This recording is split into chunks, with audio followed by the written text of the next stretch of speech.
The Signal Oil Program, The Whistler.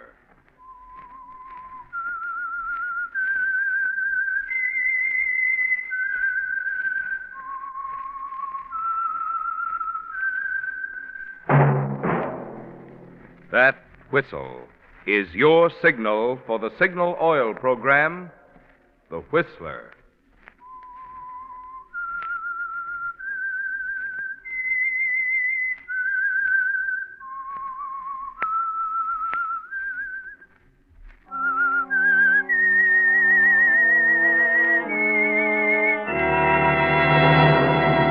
I am the Whistler, and I know many things, for I walk by night. I know many strange tales hidden in the hearts of men and women who have stepped into the shadows. Yes, I know the nameless terrors of which they dare not speak. Yes, friends, it's time for the Signal Oil Program, The Whistler. Rated tops in popularity for a longer period of time than any other West Coast program in radio history. And Signal gasoline is tops, too, tops in quality. It takes extra quality, you know, to give you extra mileage. And Signal is the famous Go Farther gasoline. So look for the Signal circle sign in yellow and black that identifies friendly dealer-owned Signal stations from Canada to Mexico. And now the Whistler's strange story. Night Final.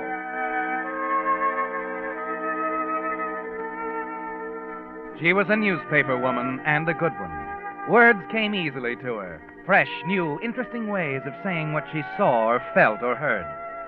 Her critics and colleagues agreed that regardless of her shortcomings as a person, Helen Conover was a superlative reporter, holder of the Guild Award for on-the-spot reporting, the first woman to win such an honor.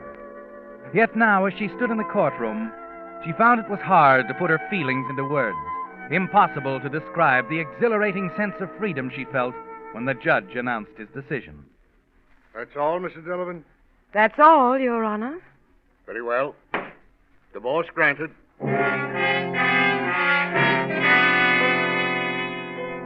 As she left the courtroom and started down the hall, she saw her husband's lawyer a few steps ahead. Mr. Jackson. Huh? Oh, Mrs. Delavan. Oh, I mean, Miss Conover. Well, you almost got out of the building before I could thank you. Thank me. Yes, for everything. For the quick, painless way you handle the divorce. Miss Conover, divorce at best is never a painless operation. Well, it is the way you handle it. Is Malcolm really out of town? No, of course not. But then why didn't he... It was all arranged beforehand. I convinced Malcolm it'd be wise not to contest the divorce. Oh? Why? I'd rather not go into that now. He's at home, I think. You'd probably know better than I. Mal was such an angel about it. You know, somehow I suddenly feel a little tender toward him. He was so gentlemanly and everything. Considering the circumstances, I'd say he was. What do you mean, Mr. Jackson? You noted, of course, that Paul Wilson's name wasn't brought into the proceeding. Well? Didn't that strike you as unusual? Wilson was a full-fledged co-respondent if I ever saw one. Your husband isn't entirely blind, you know. See here, if you're implying... You can take it any way you like. Malcolm's a very generous man, Miss Conover. Had he been otherwise, this divorce proceeding might have had some unfortunate overtones. For you, at least. Well, there was nothing wrong. I made it very clear about Paul and me. Yes, of course. Incidentally, Malcolm told me he'd like to see you when it's convenient. You might drop around sometime today. Perhaps I will. Fine. Good day, Miss Conover.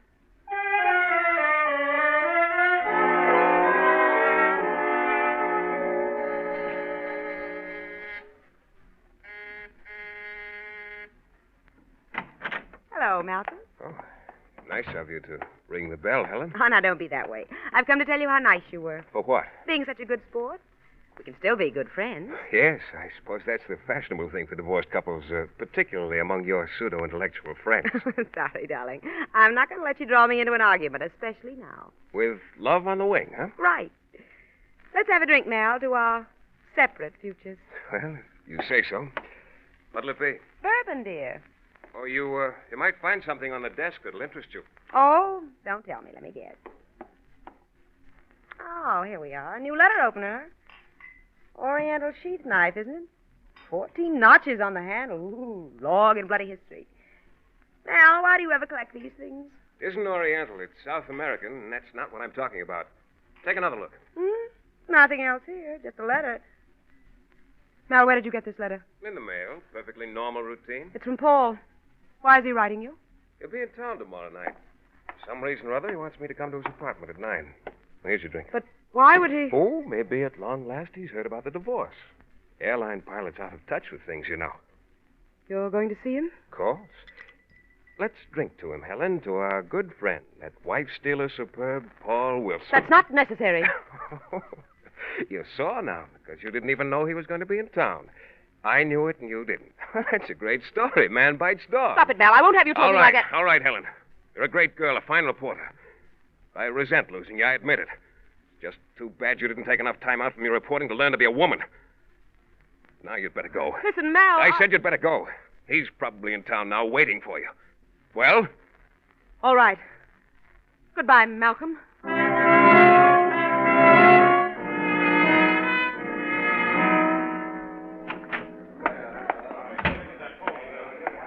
Miss Conover. Hello, Ed. How are things down in the press room? Oh, unholy mess as usual. Still setting up big headlines for little stories. Now, if you folks was on the you're ball... never satisfied, Eddie. Where's Ann? Well, I just saw her go into the office. Thanks. Hi, Bern. What do you say, Say, your story this morning was great. Ann? Well, crack out the champagne. I hear you did the trick. Yep, it's all over. The old Liberty Bell. Let freedom ring. Skip it. Any calls? Our dear city editor called. Wants to be sure you're covering the circus opening tomorrow night. Though why you do it, I'll never know. Sentiment, Annie. My first assignment was a circus opening. Haven't missed one since. Though I wish I hadn't promised this time. Other things on your mind, darling? Paul Wilson, maybe? Paul, he called me here? Shouldn't he have? You tell him where I was. Shouldn't I have? Anne, you can be exasperating. Sorry. I guess I'm just jealous of the success type. A career, lots of men. But really, did you want me to tell Mr. Wilson you were in court? Shedding last year's husband? You didn't? No. Wonder why he's here. How did you ever keep it from him, dear? The divorce, I mean. He's out of town most of the time. I just didn't tell him. He'll be surprised. Yeah. I suppose you have it all planned to marry him as soon as it's final. Don't rush me. I'm just out of this one. What did he say? He wants to see you at 8 tonight. I told him you were tied up tomorrow with the circus. Oh. You'll go with me, won't you? That's your department. Why don't you take Paul? I have another pass you can use. Business and pleasure and all that sort of thing. I'm afraid he doesn't love me that much, but I might ask him tonight. Let me know what he says, will you? Why? Oh, I don't know. Just curious.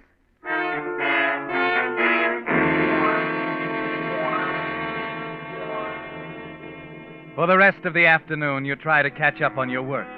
But it's hard, Helen, trying to concentrate with your mind on Paul this way, trying to analyze this strange new freedom, different now, with a thrill gone out of it and a curious, unsettled, half-bitter feeling in its place. And it hasn't left you hours later as you drive toward Paul's apartment in a taxi. Halfway across town, the driver pulls up at a red flare on the left of the speedway. What is it, driver? Accident up ahead. Looks like a tough one. All right. Wait a minute, driver. Wait a minute. Keep on moving. What is it, officer? Get back in that car there, lady. Helen Come on, Conover, driver. Daily Post. Huh? Oh, reporter, huh? Yeah, was it bad? Yeah, 3 people killed. One of them was a state senator. Kavanaugh was his name. Senator Kavanaugh? Yeah. Driver, here you are. You go along. I've got a story to file.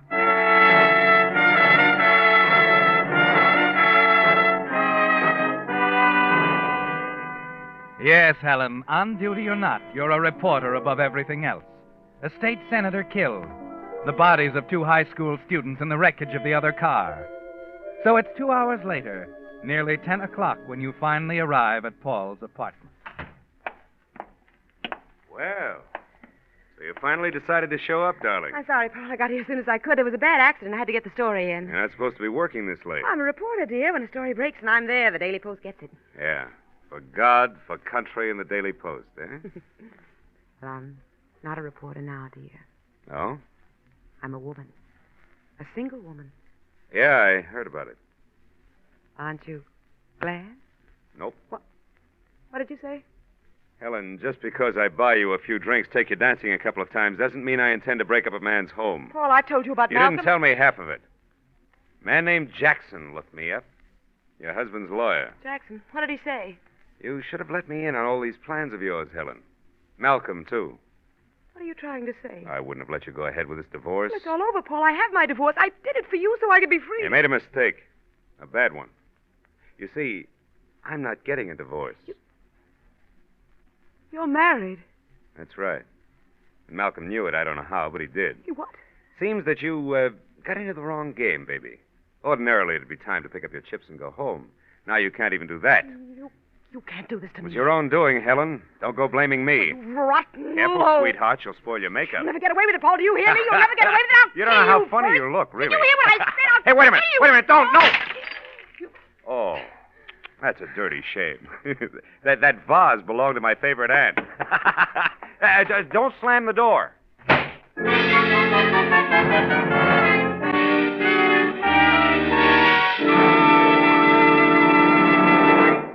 With the prologue of Night Final, the Signal Oil Company is bringing you another strange story by The Whistler. But first, a word about some of the convenience features that today's drivers can enjoy. More and more of the new cars are featuring no clutch, no gear shift. Some even have windows that raise or lower automatically at the mere touch of a button. But whether or not your car has these features, there's one convenience that every driver can enjoy. That is a Signal credit card. For instance, instead of paying cash every time you stop for gas, oil, or a lube job, you merely tell the Signal dealer to charge it. And because Signal credit cards are honored at all Signal service stations throughout the 6 Pacific Coast states from Canada to Mexico, you'll find one especially helpful on trips.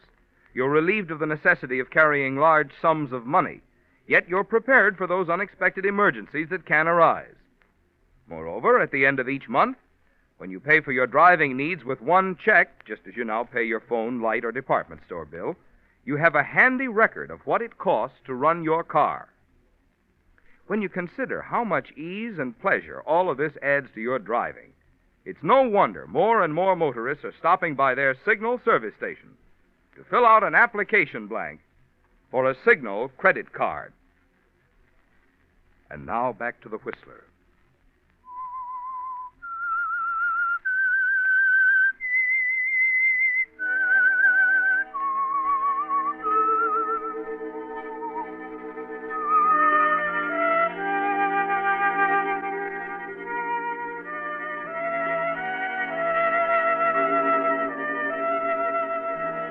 The blood rushes to your head as you run out of the apartment, down the stairs to the street.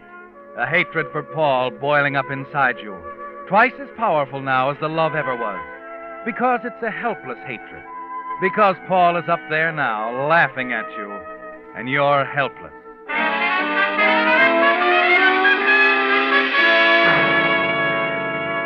Then, as the damp fog begins to clear your head, as your heart stops pounding, a cold, curiously logical idea comes home to you. And you realize that the thing you shouted in anger at him back in the apartment, that you could kill him, wasn't really hysterical at all. It was a statement of fact. You could kill him, Helen. You aren't helpless at all.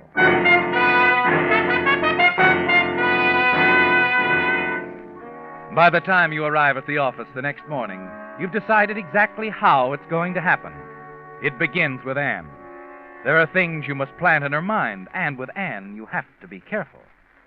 Congratulations, darling. You scooped the whole town with that crash story last night. Really? Oh, now, don't be wide-eyed, dear. It doesn't become you. Well, it was a lucky break, Anne. And you did a nice job of covering it, I might add. Mm-hmm.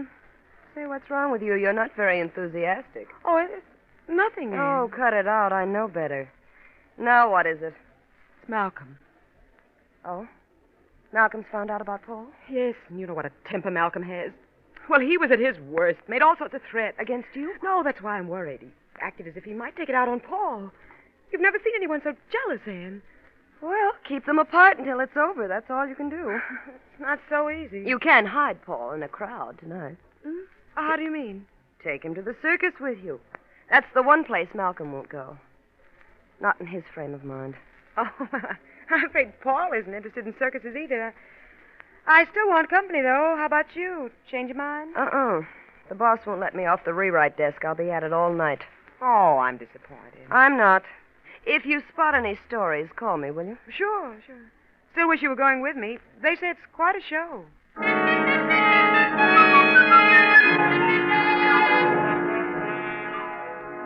Yes, Helen, quite a show.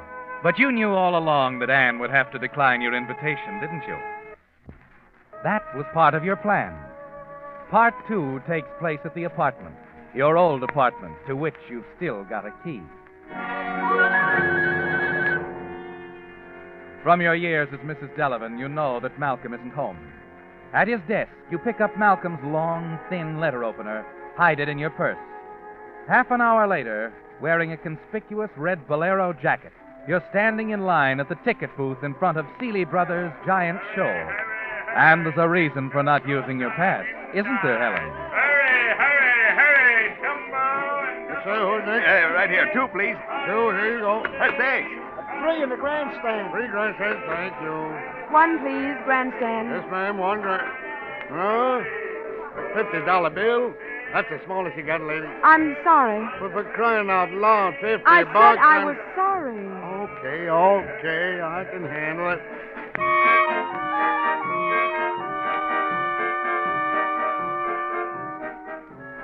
A red bolero jacket and a $50 bill.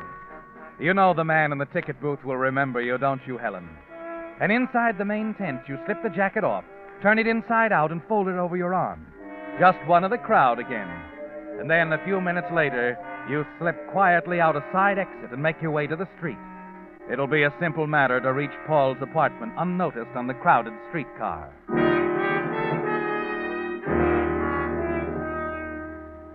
You're standing in an alcove in the hall outside Paul's apartment, waiting for Malcolm to complete his visit and leave.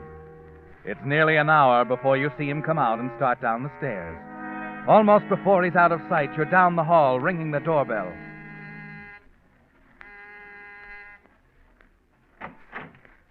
Helen, Aren't you going to ask me in, Paul? should I? There's a vase or two I forgot to nail down. I'm sorry, Paul. I won't stay long. Okay. Your timing was perfect. Just missed your husband. Yes, I know. Oh? He showed me your letter, Paul. What did you talk about? Oh, Helen, it's all over. Why go on talking about it? It meant a great deal to me, Paul. I'm sorry. No, you're not. Helen, please. Why did you come here? I want to say goodbye, Paul. Goodbye. Yes, I won't bother you anymore. But would you mind too terribly, Paul? Would you mind kissing me goodbye? Of course not. Come here. Oh. Helen, I never meant... Helen, you...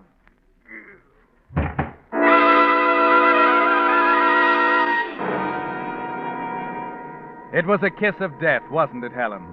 You stand for a moment, looking down at Paul's still face. And then you hurry to the door, cautiously let yourself out of the apartment, hurry back to the circus. The crowd is pouring out of the main tent as you get there. You slip on the red bolero jacket, mingle with the others as they move away from the entrance, babbling excitedly. Hey, what were their names? The Flying Carbonis. They've been working together for years. I never seen anything like it. Never. Oh, excuse me, lady. Certainly. A taxi. Where to, lady? Daily Post. No, wait a minute. I'll call the story in. Take me home, driver. Brockhurst Apartments.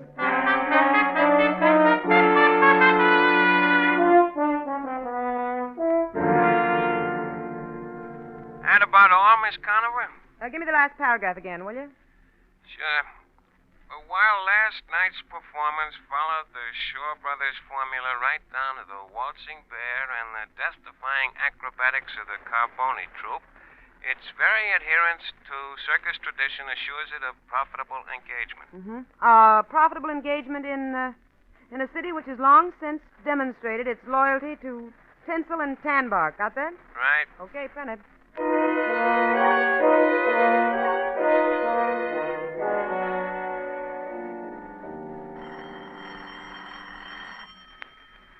Well, this looks like it. Hello? This is Anne, Helen.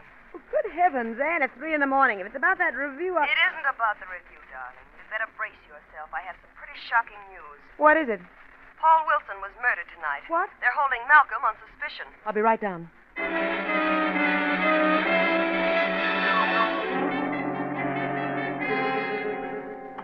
Anne, I got here as fast as... Ed, what are you doing here? Oh, I had a little extra work to do in the composing room tonight. I've been talking to Ed about the murder, Helen. Horrible. I can't believe Malcolm That's would... just it. Neither can we. Pretty crude stuff, you know. Advertising a motive all over town like that. Then knocking off your rival with an Oriental curio that a correspondence school detective could trace to you. He must have lost his reason. Oh, no. He was pretty jealous, but he wasn't stupid. Well, that's beside the point now. Suppose they'll want me down at police headquarters. You can relax, honey. Police headquarters is coming to you. What's this all about, Anne? Why are Just you a minute. All right, Lieutenant Jacobs. This is Lieutenant Jacobs, Helen. How do you do? How do you do? I'd like to ask you a few questions. Well, I'd like to ask a few myself. You'll have a chance in just a moment, Miss Conover. I won't be long. You see, I only have one question. All right. Where were you at 10:15 last night? Well, Anne could have told you that. I was at the circus. Are you sure, dear? Well, I phoned the story into the rewrite Didn't man. you stop to wonder why I wasn't on the rewrite desk? Well, no, I You didn't. should have. You see, I changed my mind. I went to the circus, too. I used the other pass, the seat next to the one you were supposed to be using. Does this mean you actually suspect me of murdering Paul Wilson? Well, I admit it gave me pause. Your ex-husband claims he and Wilson talked things over, that Wilson was giving you the air. That's a ridiculous lie. Malcolm is pretty sure of his facts. He suggested, quite loudly, too, that you were trying to frame him. It all depends on that one point, Miss Conover. Where you were at 10:15 last night. I already told you. I was covering the circus. And if you're awfully concerned about that ticket business... We are. I'll produce the pass I didn't use. It's at home in my tan coat. See, I changed to my red bolero jacket and discovered when I got there I'd left the pass at home. So I bought a ticket in the grandstand. You can prove that? I think so. All I had was a $50 bill. The man at the ticket window was terribly irritated with me. I see. I suggest you find out who he is and ask him about the woman in the red bolero jacket. He'll remember me. Well, that's an angle. Now, let me tell you something, Lieutenant. My good friend Anne over here seems to have engineered this. You might be interested in her reasons. Wait a minute, First Helen. off, she's been jealous of me and my position with this paper ever since she came here. She hates me. She'd do anything to ruin me and my career. Helen. You better tell the truth, Annie. It's all going in the record. And this is the topper, Lieutenant. I introduced her to my former husband at a cocktail party 3 years ago. She's been in love with him ever since. She'd do anything right now to save him. Ask her if that's true, Lieutenant. Ask her to answer that one, under oath. Well, what about it, Miss Stoddard? All right, I do love him.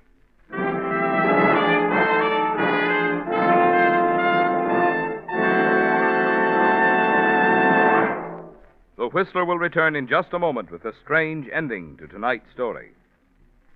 Meantime, 2 points it'll pay every driver to remember if you want to be sure of the tops in quality when you buy gasoline. 1, In gasoline, it takes extra quality to go farther. and 2, Signal is the famous Go Farther gasoline. yes, it's a fact. Mileage is the best yardstick of gasoline quality.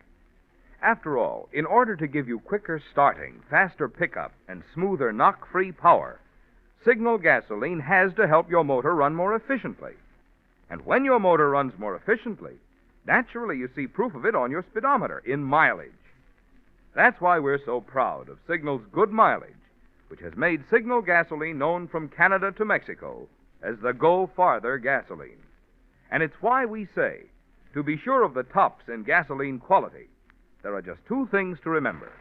1, In gasoline, it takes extra quality to go farther. and 2. Signal is the famous Go Farther gasoline. And now back to the Whistler.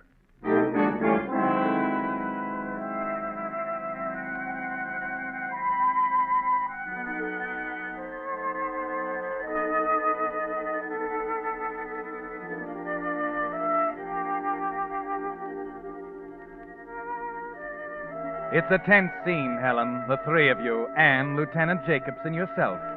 grouped around the dingy rewrite desk under the cruel white light in your office at the Daily Post.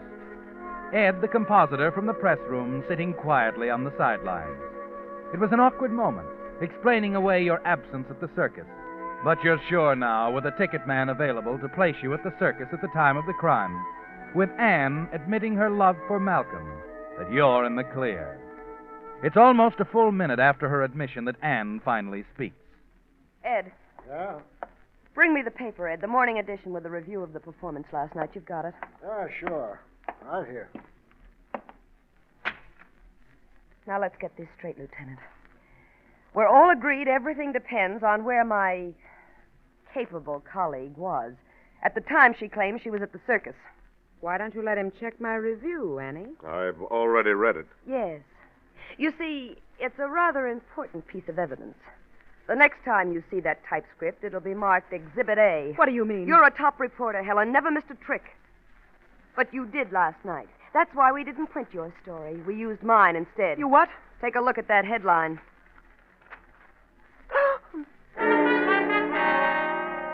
The black letters stab into your brain like neon, swim before your eyes. The floor seems to open up and swallow you as the sense of it strikes home. Flying Carboni troop plunges to death in circus accident. You're unprepared, off balance now. No defense for this. Important piece of evidence, Helen. Marked Exhibit A. And as you try frantically to think of some excuse, some way out, Lieutenant Jacob starts bearing in with questions about Paul, about Malcolm, about the knife, the apartment. The whole thing, Helen, the whole hideous truth. Until you can't think anymore. Until you find yourself admitting every word of it. Can I guess that's all. Now, just let me sleep. Leave me alone. They'll do what they can for you down at headquarters, Miss Conover. Come on, let's go. Oh, thanks, Ann. It was a pleasure. And a good idea. You know, we could use a head like yours downtown. What are you talking about? That morning edition we had Ed print up especially for you, Miss What? Conover. You see, the Flying Carbonis didn't fall last night. But you did. And for a phony headline at that.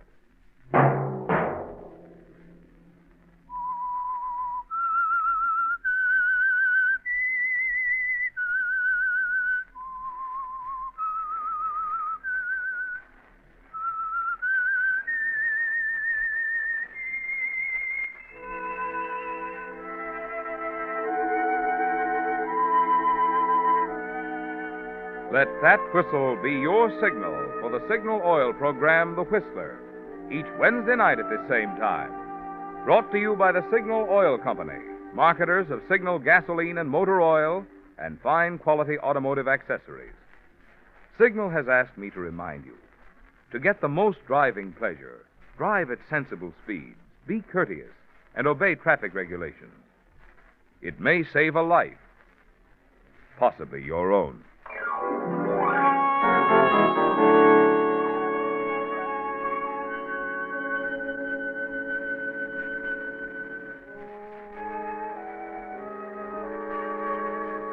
Featured in tonight's story were Betty Lou Gerson and Joan Banks. The Whistler was produced by George W. Allen, with story by Bob Platt and music by Wilbur Hatch. It was transmitted to our troops overseas by the Armed Forces Radio Service. Next Wednesday, for a full hour of mystery over most of these stations, tune in a half hour earlier. Enjoy The Saint as well as The Whistler. This is Marvin Miller speaking.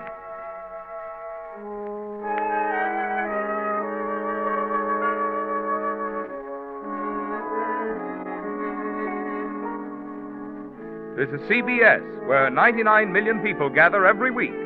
The Columbia Broadcasting System.